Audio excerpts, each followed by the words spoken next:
Sa may Shaw Boulevard. Titinan naman natin ha. Move it! Bilisan mo naman! Grab! Atong headquarters. Ay, ano ng Grab pala. Nandito ang Grab ang, ano nga ba ito? Nandito ang Grab ang pinaka-office nila. Meron din doon sa may IT Hub, sa may Wilcon. IT Hub doon sa may, laki naman ng gasol nyo. Yan. Doon sa may Chino Roses Avenue. Ayan. Dati naman ito, Uber naman ito. Yung square na to. Uy, kasya ba ako dyan? Uy, kasya. Buti na lang pinakasya ko. Ayun, flyover yan ha. Shaw Boulevard o flyover. Ayun naman sa tapat niyan ay Shangri-La. Shangri-La Hotel.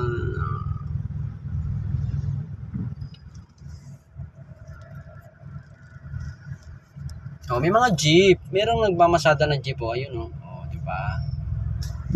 Oh, baka i-check niyo ang petsa. Ang petsa ngayon ay December 18, 2023. May transport strike. Oh, yan, may mga jeep oh. Oh, di ba?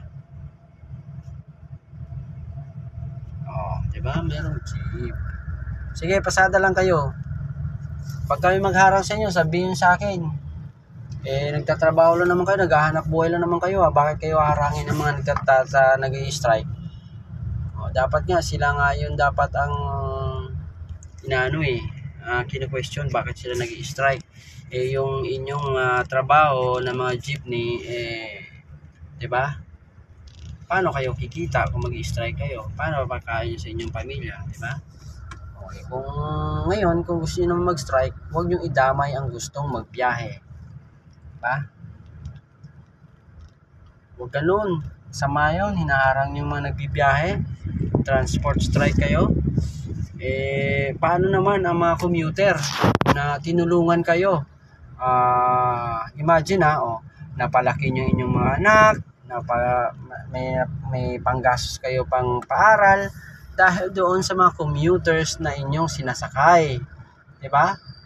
Binigyan kayo ng pribilehiyo na para bumiyahe, para meron kayong hanap buhay. Ngayon mag-i-strike kayo, magta-transport strike kayo. Tapos may mga motorista, may mga jeepney driver na gustong mamasada para kumita sila, para ipakain sa kanilang pamilya. Inaharang nyo, hinahagisan nyo ng mga pako para ma-flat ang kanilang double parwisyo. Wala silang kita, na flat pang kanilang gulong, no, dahil sa inyong kagagawan. Diba? Kung maayos kayo na mamamayang Pilipino, hindi nyo dapat gagawin yun. Diba? Hansama nyo talaga. Hansama nyo. Ang BPI na yan, ang may-ari niyan si Ayala. Tandaan nyo guys, ang may-ari ng BPI ay si Ayala. Ma'am, ako muna. Ano ba? Ano ba ma'am? Kukurnirin kita ma'am. Ano ba ma'am? Hirap na hirap si ma'am. Masagi mo ako ma'am. Ba naman ma'am, ang hina-hina mo ma'am. Kita mo magle-left yan Ay nako, sus Maria Joseph. Ma'am, ang hina mo mag-drive. Uy, bilisan nyo naman. Para mabutan natin ng green light marami pang motorista sa likod, di ba guys? Mabot pa ako, di ba? Ganon, dapat mabilisan para naman naisipin natin ang kapakanan ng ibang motorista na gusto rin makaabot doon sa stoplight, which is moving motion, diba?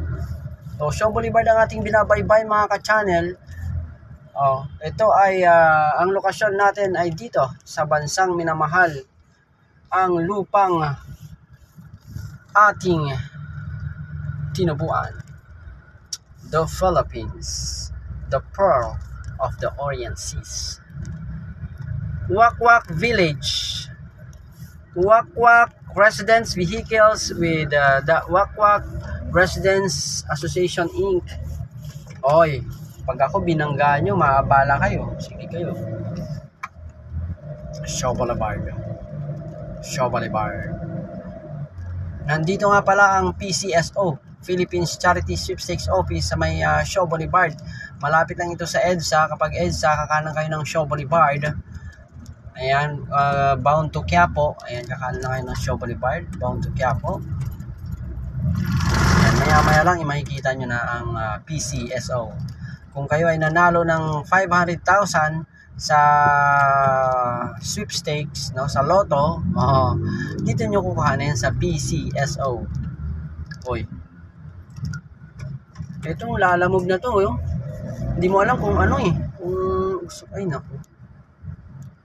Hindi mo alam kung tatakbo o hindi. Panood ng cellphone. Ayan, PCSO. Kita nyo ba yun, guys? Wala namang minanalo dyan ng milyones kaya hanggang 300 to 500,000 na yan ay bibigay nila. Kasi kukuhanin nila yung ano dyan, yung walang may tumataya, guys, ha. Pipiliin nila ang walang tumataya. Yun yung palalabas nila kasi computer yan Kaya kung sakaling sinasabi nila dyan na, ay naku, walang ano dyan, walang may nanalo dyan, maniwala kayo, guys. Walang may nanalo dyan. Saan nyo inaano yung bakit nyo sinideclare na may nanalo? Wala naman may nanalo dyan di ilantad nyo ang ebidensya na may nanalo, di ba? Kung totoong may nanalo. Yung taong bayan Shaw Boulevard, ang ating pagtatanghal, pag-uulat na lagay ng trapiko, medyo ang ganda ngayon ng flow, pero ang EDSA talaga, no, unstoppable talaga, lagi na lang traffic. Alright? So maraming salamat sa inyong laging pag-antabay, pagsuporta sa aking mga palabas. Until next time, mga guys, Diyos mabalos. See you! Woohoo!